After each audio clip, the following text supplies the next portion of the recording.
Supaya saya dapat meninggalkan dunia ini dengan baik, saya punya satu prinsip. Saya tidak mau meninggalkan beban yang berat buat anak-anak. Saya jangan sampai ngerepoti mereka, bikin mereka bingung, bikin mereka panik. Ya, tetapi supaya mereka itu bisa tahu apa yang harus mereka kerjakan. Oleh karena itu, yang pertama adalah saya ingin sekali meninggali anak-anak saya ini warisan. Nah, yang saya maksud dengan warisan, Bapak Ibu, bukan warisan materi yang sifatnya sementara.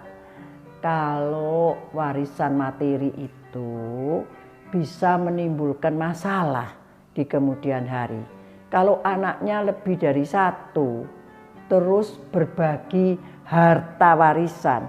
Wah, kalau tidak diatur dengan sungguh-sungguh baik, itu bisa menimbulkan masalah-masalah yang berat. Hubungan yang baik dalam keluarga bisa rusak hanya karena warisan yang sifatnya materi dan sementara itu. Jadi kalau Bapak Ibu mau meninggalkan warisan berupa materi, ya aturlah sedemikian rupa sehingga anak-anak cucu tidak bertengkar.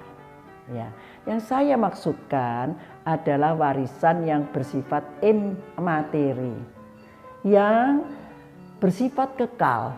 Nah, apa itu? Kitab suci mengatakan nama baik lebih berharga daripada kekayaan besar. A good name is more desirable than great riches.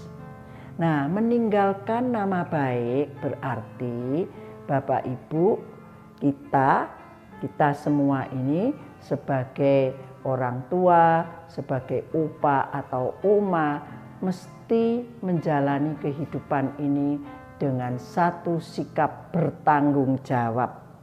Bertanggung jawab kepada Tuhan, bertanggung jawab kepada diri sendiri, tapi juga bertanggung jawab kepada sesama.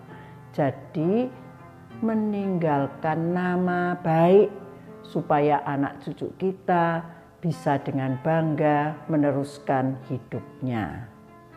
Yang kedua, apalagi yang bisa saya wariskan kepada anak cucu saya?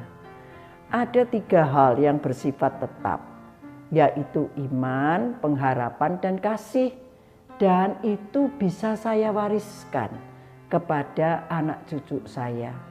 Ketika anak cucu saya melihat bagaimana saya sungguh-sungguh beriman kepada Kristus, bagaimana saya mengandalkan Tuhan penebus itu di dalam kehidupan saya, bagaimana saya hidup dalam tingkah laku saya sehari-hari lewat perkataan dan perbuatan bahwa Tuhan hadir dalam kehidupan kita dan Tuhan mau ada bersama kita sehingga kita tidak pernah sendirian dan kita selalu memiliki jalan keluar kalau kita punya masalah dan kita tidak mudah putus asa karena kita punya pengharapan di dalam Tuhan dan kita merasakan kebaikan-kebaikan Tuhan, cinta kasih-Nya di dalam kehidupan kita.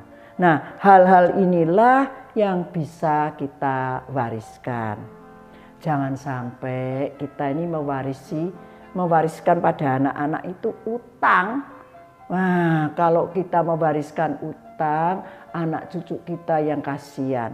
Mereka tidak ikut menikmati, tapi mereka harus membayar apa yang kita lakukan dan itu sama sekali tidak boleh kita kerjakan. Nah, di dalam rangka meninggalkan dunia dengan baik, tidak membebani dan memberati anak cucu, maka saya perlu membuat sebuah wasiat. Ya, wasiat itu artinya pemberitahuan kepada anak-anak, kepada cucu-cucu apa yang harus mereka lakukan. Ya, jadi misalnya kalau membuat satu will, ya tadi wasiat itu, anak-anak mesti tahu.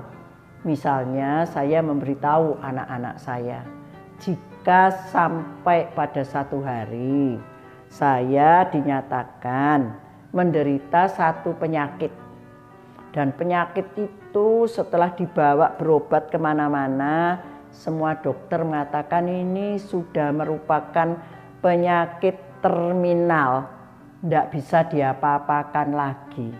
Maka saya memberitahu pada anak-anak saya jangan dimasukkan ke ICU. Kenapa? Karena begitu kita masuk di ICU, waduh, ada berbagai-bagai peralatan medis yang canggih yang harus dipasang di badan kita. Dan perawatan medis seperti itu tidak murah. Bisa-bisa satu hari 15 juta. Ya kalau cuma satu hari. Tapi kalau sampai berhari-hari, tetapi itu tidak membuat kesembuhan, tidak memulihkan kesehatan, cuma memperpanjang hidup. Itu sama dengan memperpanjang penderitaan. Oleh karena kecanggihan alat-alat medis saat ini, orang bisa ada di ICU itu sampai berbulan-bulan, dan itu pasti memberatkan anak cucu kita. Oleh karena itu mereka perlu diberitahu, kalau sampai pada satu hari saya ini terminal dan tidak bisa diapa-apakan lagi, saya memilih pulang ke rumah. Dan biarlah saya kembali ke rumah Bapak dengan cara alami. Dengan saya memberitahu hal ini kepada anak cucu saya, mereka tidak saling bertengkar, tidak saling mempersalahkan. Mereka tidak merasa bersalah. Mereka juga tidak bisa dikatai orang lain. Enggak, karena yang punya badan ini sendiri yang minta. Jadi sesuatu yang memang sudah tidak bisa diselamatkan, hanya memperpanjang hidup, lebih baik tidak terus-menerus dibawa pengobatan yang hanya memperpanjang hidup itu. Itu yang pertama. Anak-anak perlu diberitahu hal itu. Dan yang kedua, saya pikir kalau saya mau meninggalkan dunia ini dengan baik dan tidak merepotkan, membebani anak-anak saya, mereka harus tahu setelah saya meninggal badan saya ini loh mau diapakan. Apakah akan dikubur atau dikremasi. Berbicara tentang kematian tidak boleh kita tidak mau ngomong, karena sesuatu yang pasti. Dan membicarakan kematian bukan dalam ketakutan, bukan dalam model berpikir orang kuno. Jangan bicara tentang kematian, itu ngaluk. Enggak, tetapi berbicara tentang kematian dengan satu pemahaman, supaya anak-anak tidak bingung, tidak panik, dan tahu apa yang dimaui oleh yang punya badan ini.